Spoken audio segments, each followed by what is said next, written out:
Hello, I'm Ray. And I'm Nick, and welcome back to Milsurp Duo channel. Hey, Nick, what's been happening since our last video on this issue? So I got a lot of the new stuff in for the load development. Of course, we got the new bullets in. Some other bullets I was going to work on trying, but just haven't got the time yet. We can do after these results, but figure let's get these done, and then I can play with those on my own time. I know we did run into some problems between part 2 and part 3, so right. I can explain what happened with there. We did notice the, what would you call it, the flat spring? The spring that does the release lever. I don't know what the actual part's called. That's probably why I call it the release lever spring. The spring broke, correct? Yeah, it snapped in half at the hinge point. It's probably the original spring from when the gun was produced. Other than that, I did notice, and we'll talk a little bit later on this, a couple of the screws were super loose, which was kind of causing some of our issues. As I said, we'll explain a little bit more on that later. But other than that, what do you think? So, did the gun, after we replaced the spring and tightened up the screws, and did it seem to work a little better? Yeah, and I did notice it did work quite a bit better. It still isn't perfect, like as we've said in some of the other videos. The gun is worn. This is a war finish, a wartime production gun, so they were producing these as fast as they could and throwing them out. Yeah. But yeah, as we can see, some of the screws are seated pretty deep. I think they call these the collar screws, I believe. They're seated super deep, which tells you the gun is pretty worn. But yeah, I'm sure it's served its country well. In its absolutely, days. Absolutely. But and we can start explaining on some of the load development I did find out for this new cartridge. Right. Why don't we go back and recap what the original 38-200 was originally? So originally, when the round was first produced, it was a 200 grain projectile. Rough velocity, it was around 620, 630 feet per second from the research I have done.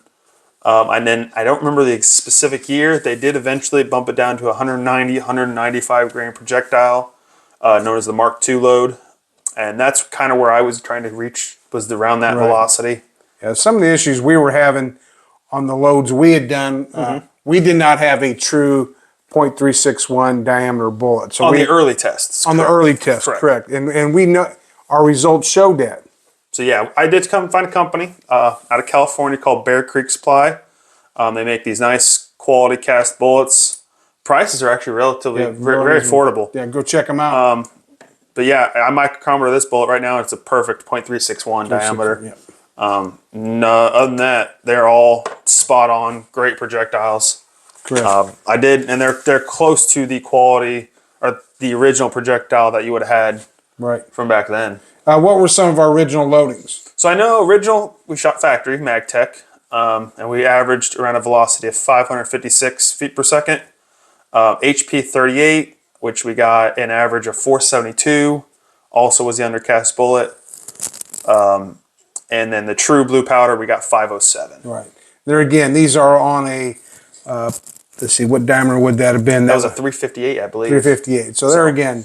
About 2 thousandths undersized, which equates to the velocity decrease. And there again, we were seeing a lot of unburnt powder due to not getting enough pressure. Correct. And then we'll start talking about the new loads here later on, explain more about what we did with those. So stay tuned. Test shots of the new 38-200 Webley load with 2.8 grains of hot steam.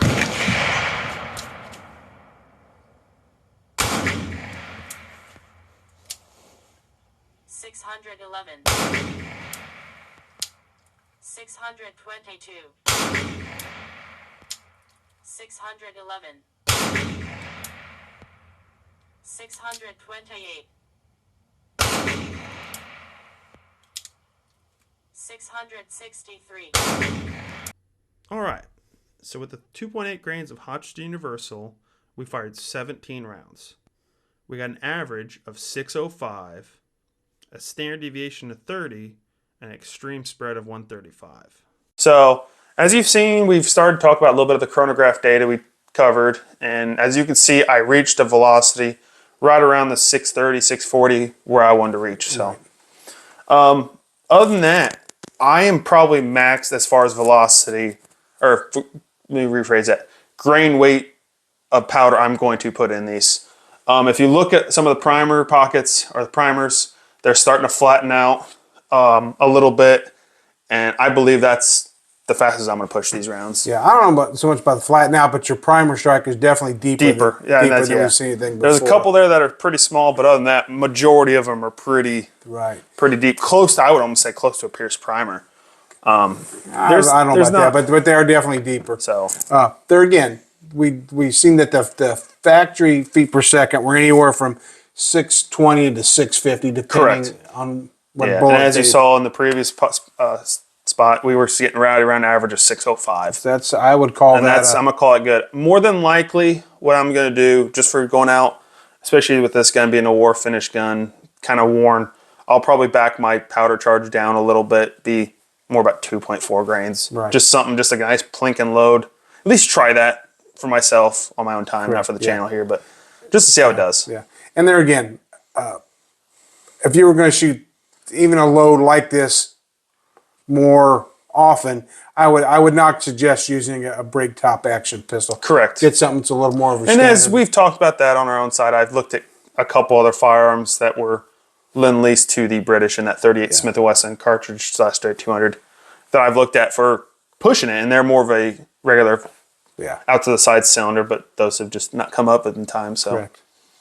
But there again, I think we kind of achieved our goal, came close, darn near matching what the original loading was. Yeah, and as I've talked to a couple other guys that have done some stuff experimenting like this, we all have believed this to be to the point as close to original spec as we can get without pushing the gun, hurting the guns, because as you know, most people you might know, brake tops aren't the most sturdiest actions in the world. They're sturdy, but not too side loading cylinders. And I would like to add, when shooting this load, even though we met our goal, it is still extremely underpowered to any modern 38 special or anything comparable that you would shoot today. Yeah. It is really, definitely was a weak load.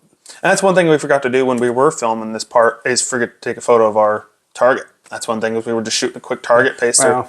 Other than that, you noticed that I was keeping, especially this load, everything was grouping really well. Yeah. But there again, we weren't really worried about accuracy. We're trying to match the data from the We're trying to match pistol. the load. So other than that, though, other than that, as I said, we're here. This will be the end of this. This part 3 will be the last one. More videos to come. So I think we met our goal. We did well, and move upward and onward. Absolutely. Stick around. We will have some new videos coming out on the black powder. So you black powder folks, stick around. We'll have some stuff coming out on that. Thank you, and stay tuned. Please like, share, and subscribe, and support the men and women in blue. Thank you now.